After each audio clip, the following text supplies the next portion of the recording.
Hey guys, so for today's ad lib video, I'm going to talk about motivation and procrastination.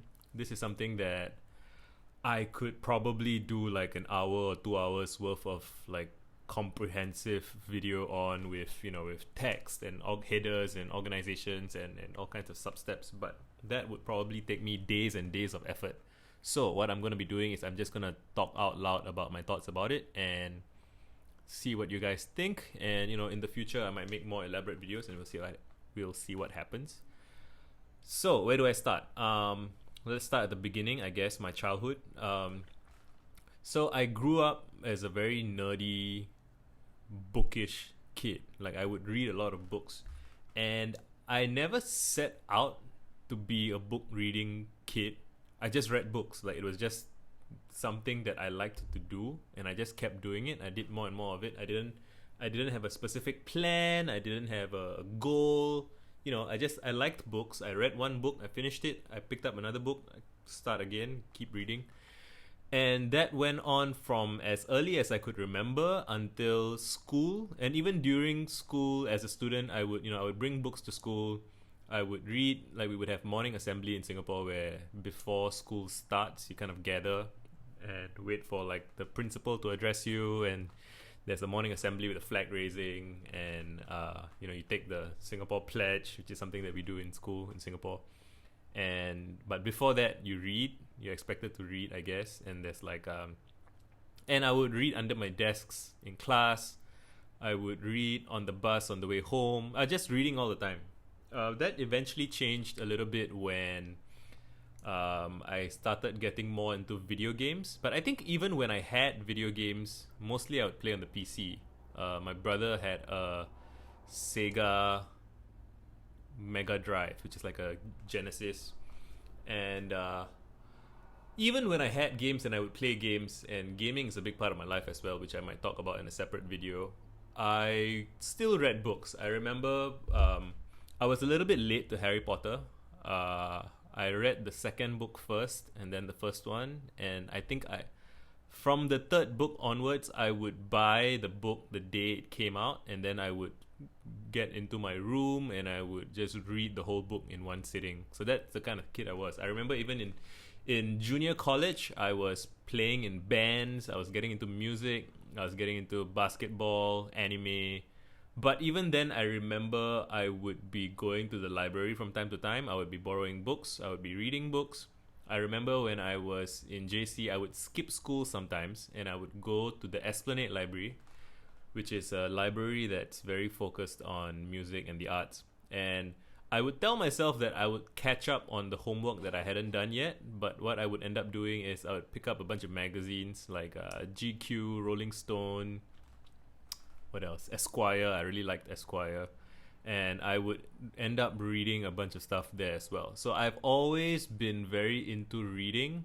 And, on the internet as well, I found blogs that I liked, and when Google Reader was around, I used to follow multiple blogs on Google Reader and read all of that. I used to blog on multiple different blogs over the years, long stories. I would read my friends' blogs, I would comment. That just always felt like a very natural, organic thing for me to do. I once in a while I would find someone's blog and I think to myself that, it would be nice to read all of this person's blog. I think I did that for a couple of web comics. I'm not sure if I've successfully done it for any specific person's blog. Maybe Derek Sivers. I think I might have read all of Derek Sivers' blog. I think I tried to read a lot of Seth Godin's blog. I tried to read a lot of Ribbon Farm. By the time I was reading Ribbon Farm, I was already married. I already had my own job. But reading has just always been something that's very natural for me. And importantly, I think I never had a plan. I've never felt guilty. Well, it's complex, but it was pretty late before I started learning how to feel guilty about my reading habits. I think when I was doing my national service. So in Singapore, you have to, if you're a male, if you're a guy, you have to do not necessarily military service. You get assigned. You might be assigned to the military, you might be assigned to the police, you might be assigned to the civil defense force, which is like a fire department / ambulance / a bunch of things. And during my national service, I was determined to kind of catch up on the education that I didn't get when I wasn't paying attention in class in school. And I would try and borrow all these books about like philosophy and science, and like how did Darwin discover evolution? How did what's the origin of physics? I wanted to learn and understand all of those things. And I made some progress, but I didn't make as much progress as I had hoped that I would. And I did feel a bit bad about it, and I've kept a lot of those books still. I've given away a bunch of them, but I still have some intent to read those things. But I'm acknowledging that I'm more in love with the idea of reading those books than directly wanting to read those books. And I think that was a source of, I wouldn't say stress or frustration, like very minor stress and frustration, like just kind of why am I not more of the person that I think I want to become, right? And all these very big, expansive kind of big picture questions about the history of civilization and that kind of why nations fail, that kind of very grand intellectual books. I did, so a part of me has always wanted some of that, but that, I mean, always is not correct, because that I inherited that at some point when I was a teenager, maybe, because when I go all the way back, I read purely for pleasure. I remember I had this collection of books called Charlie Brown's Cyclopedia, and my favorite books were, I think, 7 and 8, which were like about space and space travel and the stars and galaxies. And yeah, I was reading this stuff when I was like 7.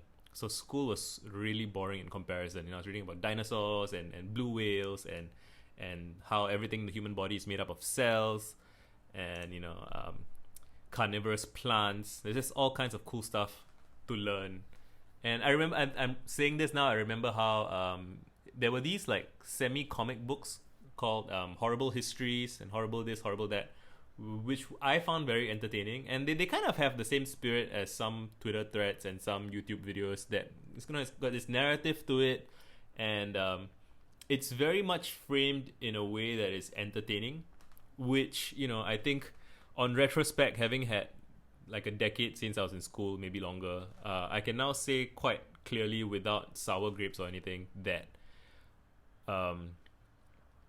school curriculum is just not designed for the interest of the child being educated. Like it's a bunch of facts mostly. It's designed to be examinable. It's designed, so that, like, from one simplified view is that the whole point of school, I mean, school has multiple points, but one of the points of school is standardized testing.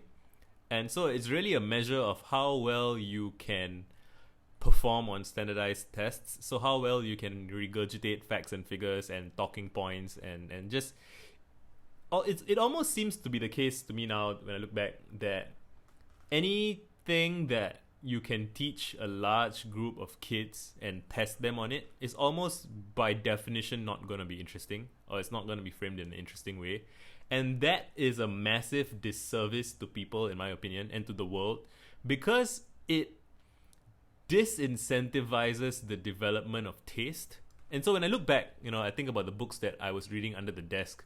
It was informed by my taste. It was informed by what I liked and what I wanted to read more of. I remember, so I was in the gifted education program in Singapore, and I remember we had this thing called the ERP, which is like a extended reading program or something, special reading program. And one of the books on that list was The Chocolate War by Robert Cormier. And The Chocolate War is a very dark, very bleak book about, it's like Mean Girls but set in amongst teenage boys, and it's like vicious and violent and cruel and dark. And to me as a 13-year-old, or 12-year-old, I was 12 when I read it, or 11, that felt real as shit. It felt amazing. And I read one book from that list, and I went on to look up the rest of the books that Robert Cormier had written, and I read practically like half of them, I think like a dozen of them. And I am so proud of my younger self for doing that, because when I look at the big picture all the way till now, like all of the good shit in my life came from me following my nose and pursuing my taste. And there is an internal logic to taste that cannot be put on a curriculum, because it's really, you start here maybe, or you try a bunch of things from this space, and then you go with what resonates with you. And if you do that, then there's like an internal drive, or like you're just chasing whatever is interesting. And that ends up, even if it brings you on like very kind of I don't know how to pronounce it, a roundabout, even if it brings you on like a big roundabout random journey, if you really like what you're doing, in my experience, if I really like what I'm doing, I will remember it because I liked it. Like, I remember all my favorite movies and all my favorite TV shows because I liked it, because it meant something to me and I could relate it back to my own experience. And I don't even need to think about motivation. Like, should I motivate myself to try and do something that I think I should do? I just do what I feel like doing. And, I used to feel guilty about that in some ways. And there's been some structure. I remember when I first started trying to take blogging seriously, like blogging for the public, I had ideas of projects that I wanted to do. So one of my early examples of a project was, I remember reading about the 7 sins, like, wrath, lust, gluttony, sloth. And I remember thinking that each of those things is more of a drive than a sin, and you can kind of hack it. So I wrote a series called Hacking the 7 Sins, and it's like, you have the drive for wrath, which is the desire to destroy, and you hack it by not destroying people or things, but, like bad ideas, and like lust is about conquest, but instead of conquering people's bodies, you try to conquer their hearts and minds. I had a whole bunch of things like that. And, it didn't feel like homework. It did feel like a project. Like, I had reading to do and I had writing to do as a consequence of that reading.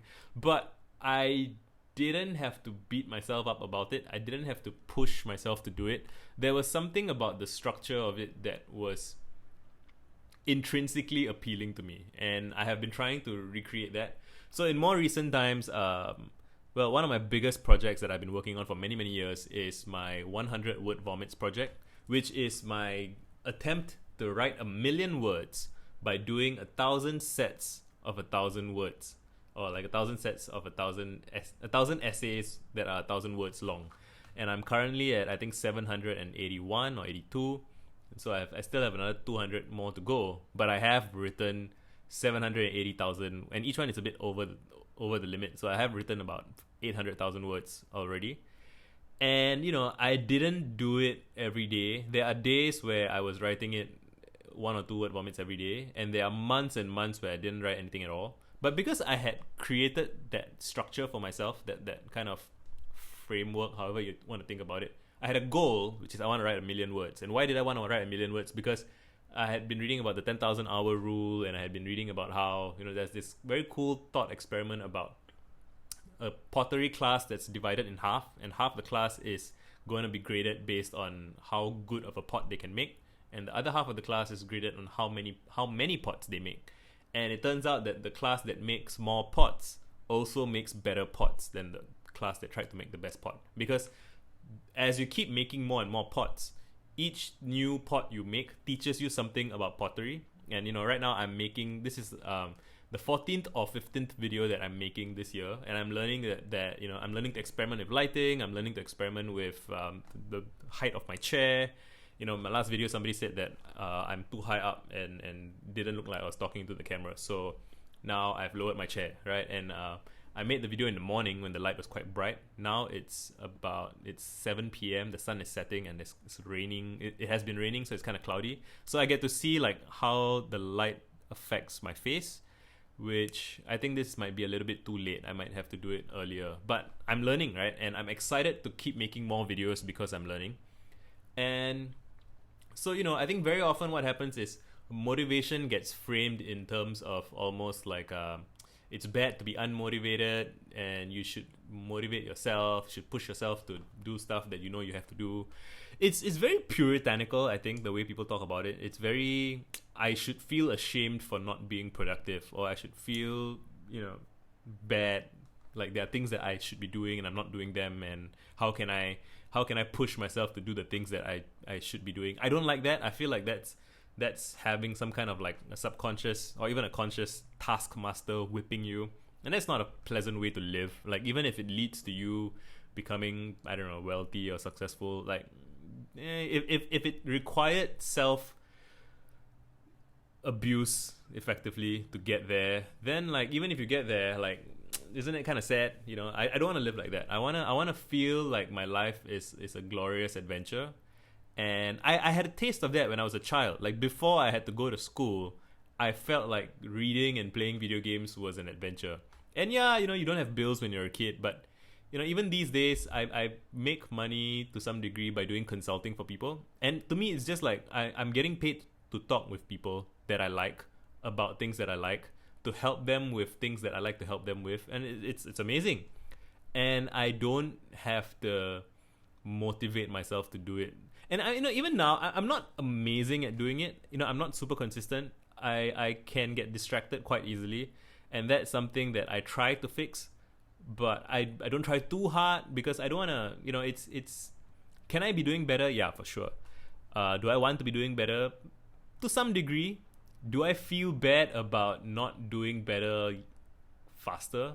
I used to, but not anymore. Now I respect the process, right? So I did, one of my projects was to do 1,000 pull-ups, and I was hoping to get it done in a year. It took me slightly over a year. It took me 13 months. I started on like end of December, January, and then I finished it January this year. And that was fun. It was interesting. It was cool. It was a little bit tedious, but I'm glad that I did it. I feel like I learned something from it, and I am now continuing to do pull-ups without counting them, which feels like progress. And it just gives me some confidence that I can do something for an extended period of time and get better at it and get something out of it.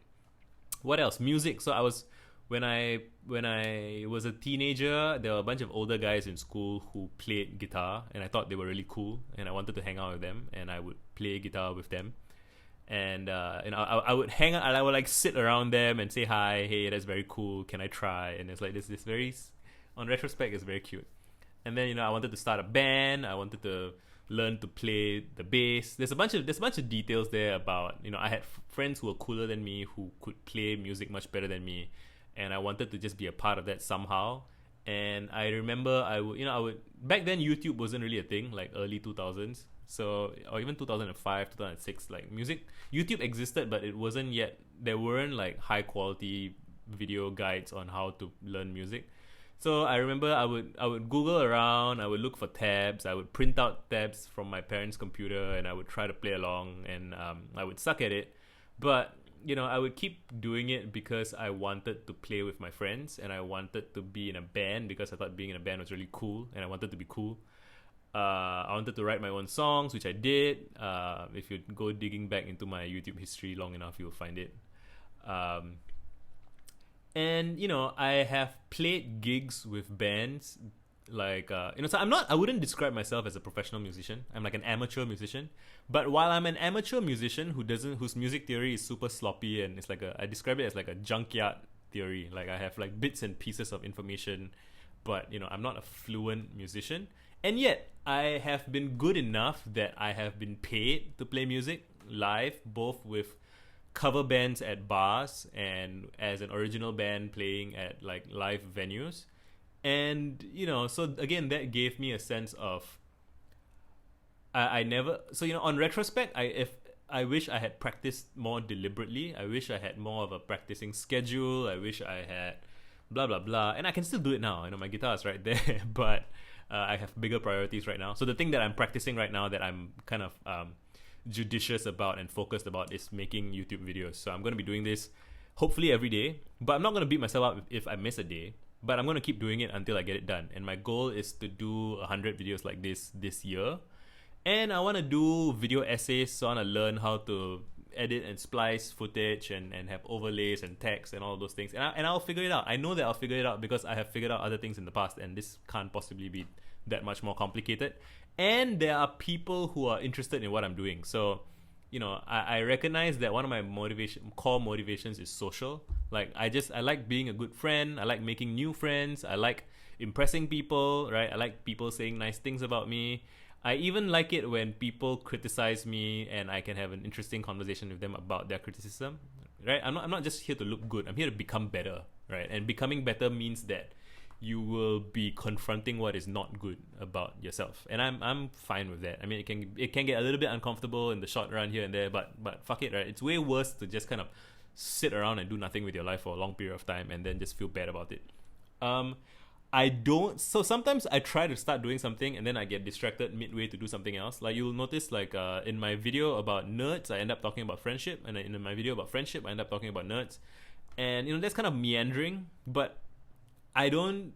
I sometimes feel like when I do that, that's because there is a greater intelligence within me that isn't really me, so I can't really take credit for it. It's like a subconscious thing, and that greater intelligence kind of just pursues whatever is interesting. And my job as the custodian, as the janitor, is to manage the project of that creative soul, right? And so that creative soul is telling me that, hey, like your separate ideas about friendship and ambition and nerdiness, they are all connected and they should all be referencing each other. He can go, so that part of me can go too far with that, and so my job as a janitor is to try and structure it, but not to impose like rules and laws and like hard guidelines. It's a conversation. It's a conversation between me and myself about what will be interesting and what will be good. What else can I talk about? So okay, I struggled a lot when I started so I struggled a lot in school to begin with. I remember that I had a terrible time trying to do my homework, and I was miserable, and I found like old journal entries and diary entries where I'm literally writing, why the fuck did you not get anything done, you useless piece of shit, that kind of thing. Like, what's wrong with you? Why aren't you studying? I remember getting bad grades and going home and crying and pointing at myself in the mirror, like, what's wrong with you? Can you do better? Can't you fix your shit? Like, your parents are disappointed in you, your teachers are disappointed in you. Can you fix it? And I couldn't. Like, I really couldn't. I tried. I really tried my best given what I had, what I knew and what I had at the time. And I would say the problem had at least two parts. And I would advise checking out Google for like the procrastination equation, which breaks procrastination down into 4 variables, which is your expected reward, the delay, and I can't remember the specifics off the top of my head, but it makes sense that something with 4 variables is much likelier to be difficult to deal with than something with 1 variable, right? Because you try and fix 1 variable, but the problem is one of the other 3 variables. Then you're wasting your time, and you might do 2, and then you're still missing the 3rd. So that makes sense. So part of it is I didn't have. In fact, one of my teachers wrote in a letter, in like a report, a very sternly worded report, that I lacked study skills and internal motivation. And then he went on. He did not address the internal motivation part whatsoever, which on a retrospect was it's like a glaring siren for me. Like, how can you not address my motivation? You just assume that I'm supposed to be motivated. And the other half of it is study skills. And there's a bunch of practical things about study skills that you can learn, and note-taking skills. That's all about project management. And I might do a separate video about project management. It's something that I've gotten better at. I wasn't great at. I was horrible at it growing up, right? The video games I played and the way I conducted myself. And even as recently as a couple of years ago, I have this habit of starting too many things, and everything that I start, I kind of go without any plan and without any structure. So I just kind of ramble and meander around randomly. And then when I get tired, I just abandon it. And that's the mistake. So like, you shouldn't abandon whatever it is that... So if let's say you sat down to do some work, and then you ended up meandering into, like you start explore, like you're trying to write about chocolate. I once had a blog post for work, right, where I was writing about like marketing of Nutella and Oreo, like chocolate marketing, and I ended up reading about the freaking history of Nabisco and where does chocolate come from, what's the origin, who are the founders of the company, what did they do, all this kind of irrelevant information that I felt was necessary for me in some way, and it's interesting to me. Like, I did want to know those things, but it's not relevant to the work that I was doing.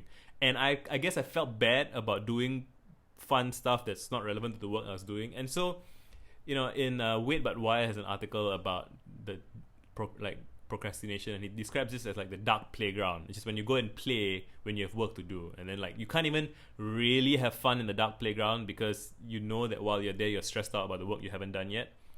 But I feel like, okay, that's true. And that said, whatever you do in the dark playground, you should take notes about it. Like you should, like if you end up procrastinating on a paper or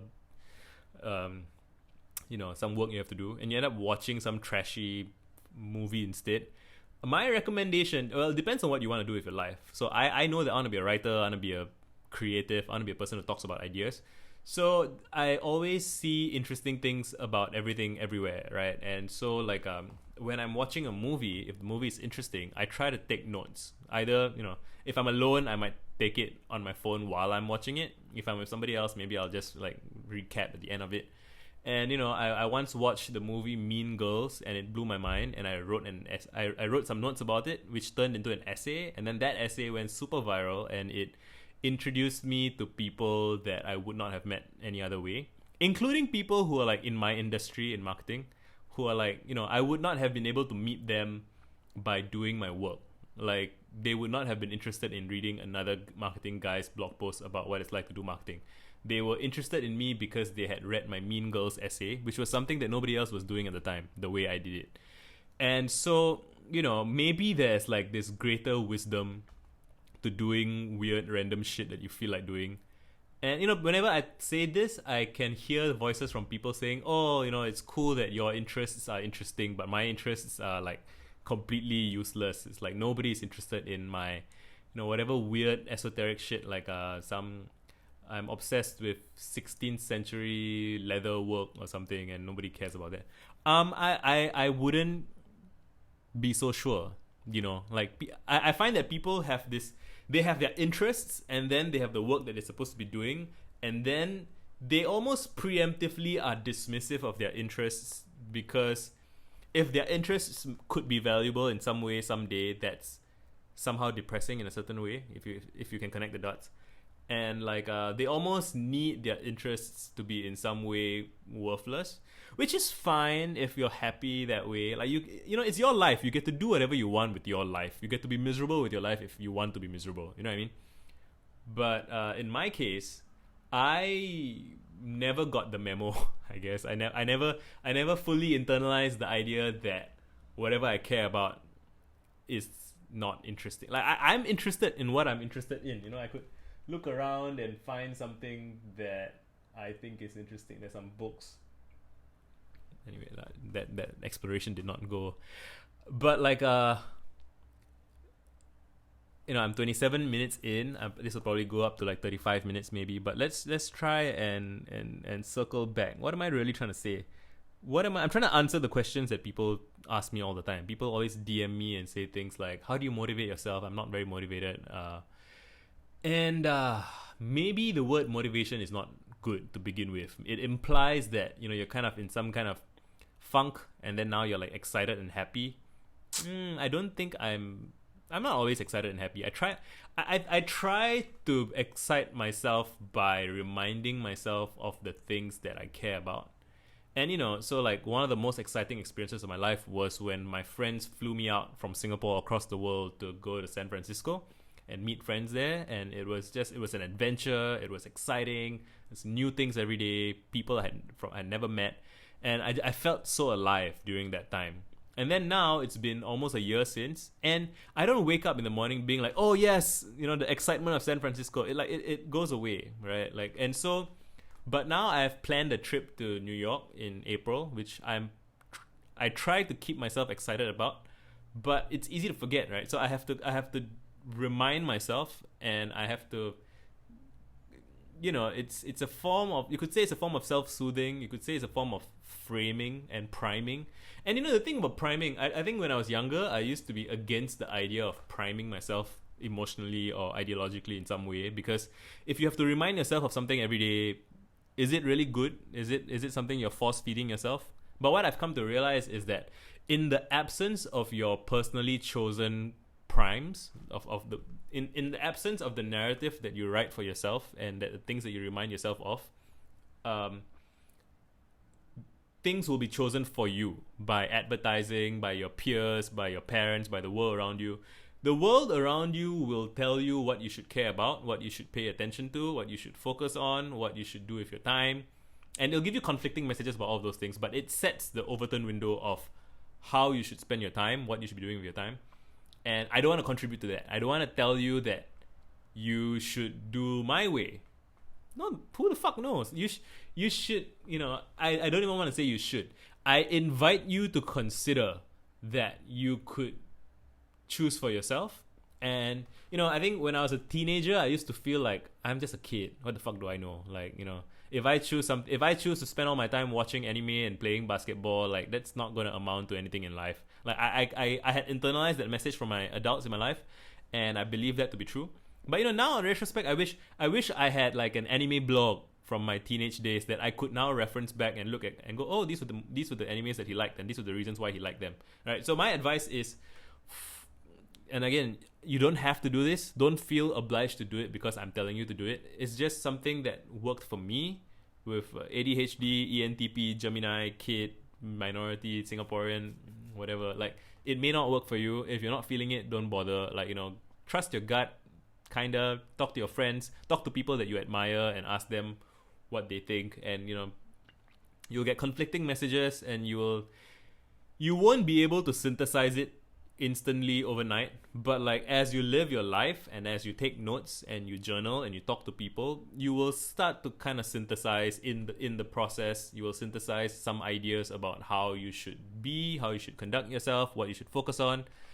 I thought I would talk about this earlier, but I'm half an hour in. So Jordan Peterson has been in the news recently, and I went to look up some of his old videos, and he has some videos about procrastination that are pretty good that I wish I had heard when I was younger.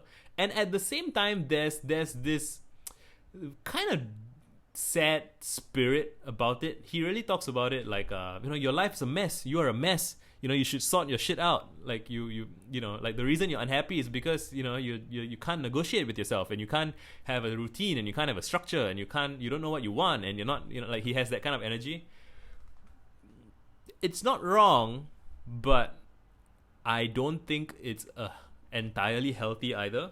And again, it's easy to kick someone when they're down, and I wish Jordan a full recovery and a happy life or whatever. But like I think there should be more. And maybe I'm projecting. I haven't read all of his work. I don't know his entire spirit, blah blah blah. I'm just talking about what the energy that I received from him. And the energy that I received from him was very, you gotta fix yourself, you're broken, right? And what helped me was around 2015, when I was depressed, I used to listen to Alan Watts on YouTube. Alan Watts is was this British philosopher, playful, semi-guru-ish kind of. I would say he was like a stand-up comedian lecturer in a way, who would just talk about whatever he felt he enjoyed. And he would talk about life and meaning and what do things mean, and he had this sense of humor that I really loved. He was laughing all the time. He ended up becoming an alcoholic later in life, so I like to say, people say Alan Watts was an alcoholic. I like to say an alcoholic was Alan Watts, which is that, someone who was an alcoholic could still be capable of so much fun and so much joy.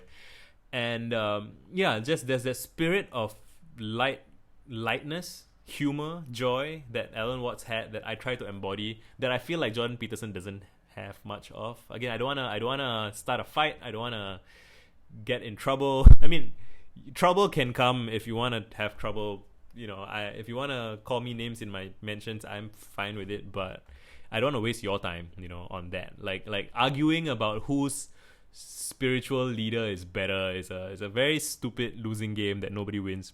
And the point is that I do believe that this is true for, I don't know if it's true for everyone. I know it's true for me, and it took me like a decade to figure this out. And I believe it is true for the kind of people who seek me out and are interested in what I have to say, that you have within you, especially if you've read a lot as a kid or you played music or whatever, there might be some cases that I'm not considering where it doesn't apply.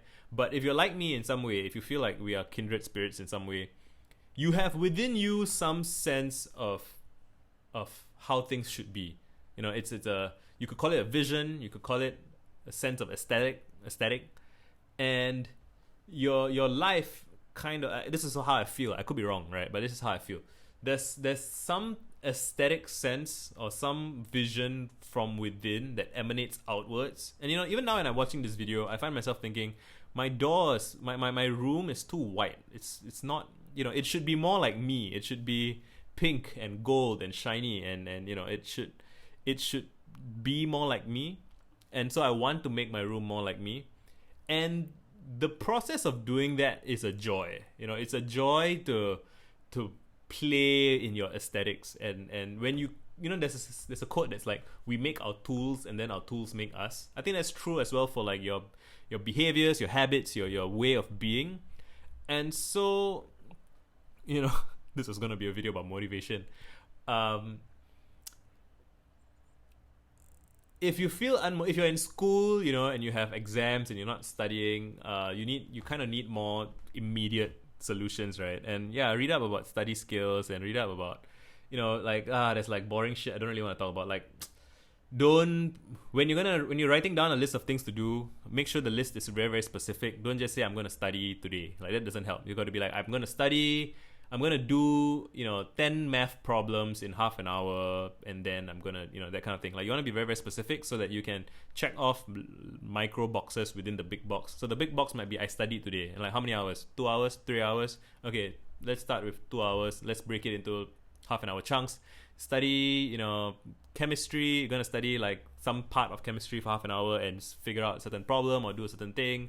Like, you can't just have an open-ended vague task. Like, you know, I used to always want to get fitter, and a vague sense of I should work out doesn't really help. But when I set myself a goal of I'm going to do 1,000 pull-ups, I did it, and I could see my progress every day, and that felt really good. Even on days when I wasn't doing it, I knew that that's what I was going to get back to. And like right now, my YouTube thing is I'm going to make 100 videos, and I get to see my progress. This is going to be 15, I think. And like I can't wait to see who I'm going to become at 30, 40, 50, 70, 80. So there's that project management side of things. I might make a separate video about that. But more central to that, like, why would you even do that? Like, why would you want to get better at project management? And the reason is because, and you know, some people, the motivation is, I don't want my mom to be unhappy with me. I don't want to feel miserable. Like, sure, that if that's the case, you know, you should talk to your mom about how you feel if you can. You know, I never had the courage to do that as a child, and I don't know if a friendly internet stranger telling me this would have pushed me to do that, but I couldn't do that. I talked to my friends, and I think I would have had maybe better conversations with my friends about this sort of thing. But anyway, I want to end this before 40 minutes. The bigger picture thing about motivation is really, I think there's something like grand narrative work, which is like, who are you? Who do you want to be? What kind of life do you want to live? What kind of friends do you want to have? What do you want to be talking with people about 20, 30 years from now? And, you know, I know that I've always known that I want to be like a man of letters. Like, you know, I just admired, you know, Ben Franklin, Da Vinci, Bertrand Russell, Francis Bacon, like all these people who were intellectuals who were immersed in their time and in the places that they were born, but they were also kind of seeing the longer view, the bigger picture, you know. I think ContraPoints does a great job of that, and I kind of, you know, like, part of my motivation is like, not necessarily I'm going to be friends with Natalie Wynn herself, but like, you know, I'm going to be the kind of person that people like that would want to associate with and reach out to me about, and then I can make friends with them, and that's an exciting future for me. So anything I can do on that front, I don't need motivation to do that. I don't need somebody to come to me and, you know, I mean, I guess that somebody is me. When I'm sitting down and I wake up in the morning, I'm like, I'm so sleepy. Then I do some breath exercises because I find that wakes me up, which I don't want to waste I don't mind wasting time having fun. That's not time wasted at all. But I do dislike it when I wake up and then lie in bed for an hour, kind of, right? So I found that doing breath work, taking deep breaths and holding them, that wakes me up. And I like waking up so that I can either do things or have fun, right? Like, the worst thing is when you're neither doing things nor having fun. Like, that's just fucked up. And then whenever I'm in that state, I want to get out of it, and I've gotten slightly better at getting out of it. Anyway, this was almost 2 ad-libs in one. I said 20 minutes and we're approaching 40 minutes, so I'm going to end this here. I don't know how I'm going to partition it, but if you stuck around the whole 40 minutes, wow, I'm very touched, and I will see you maybe tomorrow. Done. Oh yeah, by the way, it's 30 more seconds. I have an ebook that I'm working on, and you can pre-order it in the comments below. It's called Friendly Ambitious Nerd, and it's about all of this stuff. Done.